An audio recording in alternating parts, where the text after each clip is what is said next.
বিশ্বজুড়ে সবথেকে বেশি যে খাবারটা খাওয়া হয় তা হলো মাছ। মাছে এত পরিমাণ পুষ্টি আছে যে আমাদের সুস্বাস্থ্য রক্ষায় এর ভূমিকা অনেক বেশি। আসসালামু আলাইকুম, সবাইকে ওয়েলকাম জানাচ্ছি আমার আজকের ভিডিওতে। ছোটবেলায় শুক্রবার মানেই ছিল ছোটখাটো ঈদ, কারণ ওই দিন বাসায় ভালো মন্দ রান্না হতো। আবার বাসায় মেহমান আসলেও ঈদ লাগতো, কারণ বাসায় ভালো মন্দ রান্না হতো। তাছাড়া সপ্তাহের বাকি দিনগুলোতে আমাদের ছোট বড় নানা পদের মাছ খাওয়াতো মা। মাছে পাওয়া যায় ভিটামিন ডি, আয়োডিন সহ অসংখ্য ভিটামিন, তাই মাছ খেলে আমাদের অনেকগুলো সমস্যার সমাধান একসঙ্গে হয়ে যায়। মাছ অন্যান্য খাবারের থেকে খুব সহজে হজম হয়, যার ফলে আমাদের ওজন নিয়ন্ত্রণে থাকে এবং মোটা হওয়ার সম্ভাবনা থাকে না। নিয়মিত মাছ খেলে চোখ ভালো থাকে, চোখের শুষ্কতাও কমে আসে। মাছ খেলে আমাদের শরীরে কোলাজেন বৃদ্ধি পায়, ফলে আমাদের ত্বক এবং চুল দুটোই উজ্জ্বল ও সুস্থ থাকে। প্রতিদিন মাছ খেতে পারলে মানসিক অবসাদের পাশাপাশি মানসিক অস্থিরতাও কমে। হার্ট অ্যাটাক, ব্রেন স্ট্রোক ও ক্যান্সারের মতো ঝুঁকিও কমে আসে নিয়মিত মাছ খাওয়ার ফলে। নিয়মিত মাছ খেতে পারলে আপনার ডায়াবেটিক্সও আপনার নিয়ন্ত্রণে থাকবে। বাচ্চাদের ছোটবেলা থেকে মাছ খাওয়ার অভ্যাস করতে পারলে তাদের হাঁপানি হওয়ার সম্ভাবনা খুবই কম থাকে। তাই বড় মাছ হোক বা পোনা মাছ হোক, প্রতিদিন খাবারে রাখুন এক টুকরো মাছ।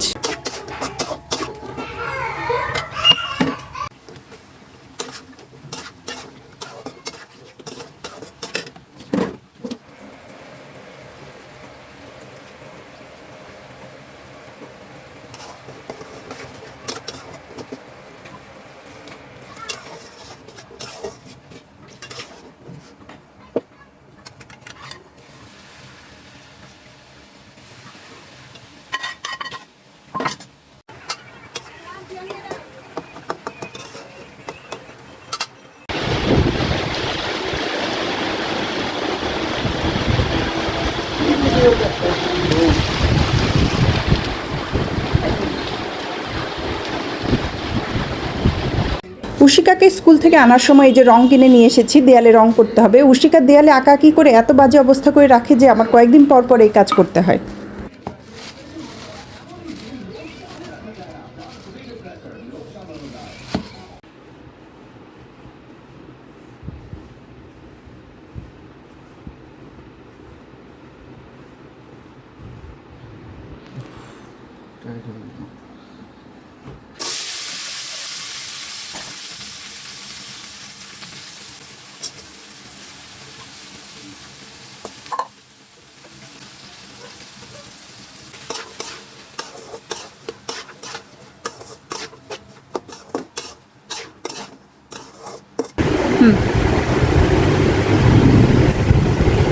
আমি পাঠান মেরি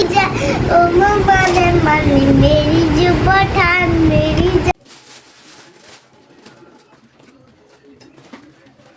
পুরো ভিডিওটি দেখার জন্য এবং এতক্ষণ সাথে থাকার জন্য সবাইকে ধন্যবাদ। কথা হবে নতুন কোনো ভিডিওতে, সেই পর্যন্ত ভালো থাকবেন সবাই। আল্লাহ হাফিজ।